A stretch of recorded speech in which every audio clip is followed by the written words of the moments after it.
بسم اللہ الرحمن الرحیم۔ السلام علیکم خواتین و حضرات، عائشہ وائس پہ ایک نئی ویڈیو کے ساتھ آپ سب کو خوش آمدید کہتے ہیں۔ ایک مرتبہ ایک شخص حضرت علی رضی اللہ تعالی عنہ کی خدمت میں حاضر ہوا اور ان کے سامنے استغفر اللہ کہنے لگا۔ حضرت علی رضی اللہ تعالی عنہ نے فرمایا کہ کیا تم جانتے ہو استغفار کیا ہے؟ استغفار بلند منزلت لوگوں کا مقام ہے اور یہ ایک ایسا لفظ ہے جو 6 باتوں پر حاوی ہے۔ نمبر 1 یہ کہ جو ہو چکا اس پر نادم ہو، یعنی اگر تم نے کوئی کام ایسا کیا جس پر تمہیں ندامت ہو تب استغفار کرنا چاہیے۔ دوسرا یہ کہ ہمیشہ کے لیے اس کے مرتکب نہ ہونے کا پکا ارادہ کر چکے ہو، یعنی جو کام تم پہلے کر چکے ہو اگر اس پر نادم ہو تو اس پر پکا ارادہ کر لو کہ آئندہ زندگی میں یہ کام نہیں کرو گے۔ تیسرا یہ کہ مخلوق کے حقوق ادا کرنا، یہاں تک کہ اللہ کے حضور میں بھی اس حالت میں پہنچو کہ تمہارا دامن پاک اور صاف ہو، تم پر کوئی مواخذہ نہ ہو۔ چوتھا یہ کہ جو فرائض تم پر عائد ہوئے تھے اور تم نے انہیں ضائع کر دیا تھا انہیں اب پورے طور پر بجا لاؤ، یعنی جو کام ایسے جو تم پر فرض تھے ان کو تم پورا نہیں کر سکے اور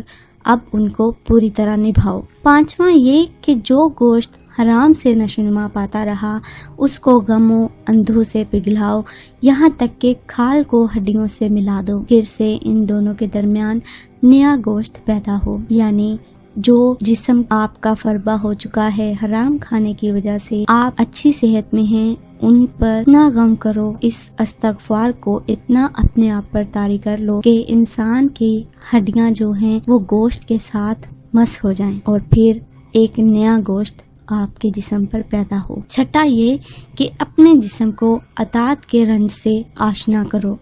جس طرح اسے گناہ کی شرینی سے لذت اندوز کیا ہے، اور پھر کہو استغفر اللہ۔ خواتین و حضرات، حضرت علی رضی اللہ تعالی عنہ نے استغفر اللہ کہنے کا بہت ہی خوبصورت انداز میں تشریح کی ہے، لیکن آپ ہرگز بھی اس فرمان سے یہ مطلب ہرگز اخذ نہ کریں کہ استغفار نہیں پڑھنا چاہیے۔ بلند آواز میں استغفار پڑھنے میں کوئی برائی ہے، بلکہ یہ فرمان استغفار اور استغفار پڑھنے والے کا صحیح مقام پہچاننے اور اپنے قول میں صادق ہونے کا تقاضا کرتا ہے۔ اس فرمان میں اس جانب اشارہ ہے کہ جب تک تم نے دنیا سے جو گناہ اور فریب کا جہاں ہے دنیا میں ہی نہیں موڑا منہ، گزشتہ خطاؤں سے صدقے دل سے توبہ ہی نہیں کی، تو یہ کس حق سے اللہ سے مغفرت کا طلبگار ہو رہا ہے۔ ساتھ ساتھ اس جانب بھی اشارہ ہے اس طرح محفل با آواز بلند استغفر اللہ کہنے میں نفس کی خواہش پوشیدہ ہو سکتی ہے، یعنی آپ لوگوں کے سامنے یہ پیش کر رہے ہو کہ میں استغفر اللہ کہتا ہوں اور اللہ سے بہت ڈرتا ہوں اور میں اللہ سے اپنے گناہوں کی معافی مانگتا ہوں۔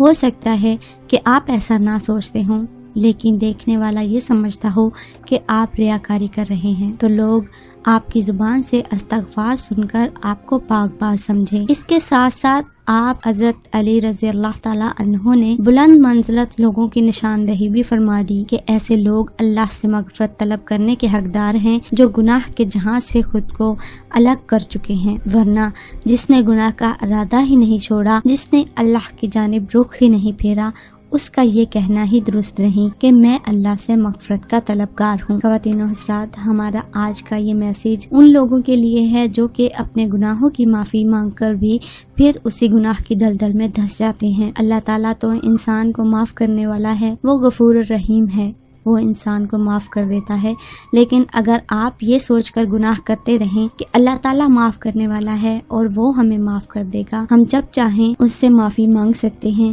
اس کے دروازے پر جھک سکتے ہیں، بے شک یہ صحیح ہے، لیکن ہر چیز کی کوئی نہ کوئی حد ہوتی ہے۔ تو اگر آپ ایک دفعہ اللہ تعالیٰ سے بہت عاجزی کے ساتھ، بہت محبت کے ساتھ اور اپنے گناہوں پر نادم ہو کر معافی مانگ رہے ہیں تو اس معافی پر قائم بھی رہیے۔ ہماری آج کی یہ ویڈیو آپ تک پہنچانے کا مقصد صرف اور صرف یہی تھا کہ آپ اس سے رہنمائی حاصل کریں۔ ہمارا مقصد، ہمارے چینل کا مقصد اور ہماری ہر ویڈیوز کا مقصد یہی ہوتا ہے کہ آپ ہماری ویڈیو سے رہنمائی حاصل کریں اور اپنی لائف میں کوئی بہتر چینج لا سکیں۔ امید ہے ہماری آج کی یہ ویڈیو آپ کو پسند آئی ہوگی۔ اگر پسند آئی ہو تو لائک کرتے ہوئے شیئر ضرور کیجیے گا اور کامنٹ میں ضرور بتائیے گا کہ میں اپنا مقصد آپ کو بتانے میں کتنی کامیاب رہی ہوں۔ جانے سے پہلے میرے تمام نئے آنے والے ویور سے التماس ہے، جنہوں نے ابھی تک ہمارے چینل عائشہ وائس کو سبسکرائب نہیں کیا، وہ جلدی سے سبسکرائب کرتے ہوئے بیل نوٹیفیکیشن کو آن کر لیں تاکہ ہر نئی اپڈیٹ سے آگاہ ہوتے رہیں۔ ملتے ہیں ایک اور ویڈیو کے ساتھ، تب تک اپنا خیال رکھیے، ہمیں اپنی دعا میں یاد رکھیے۔ اللہ حافظ۔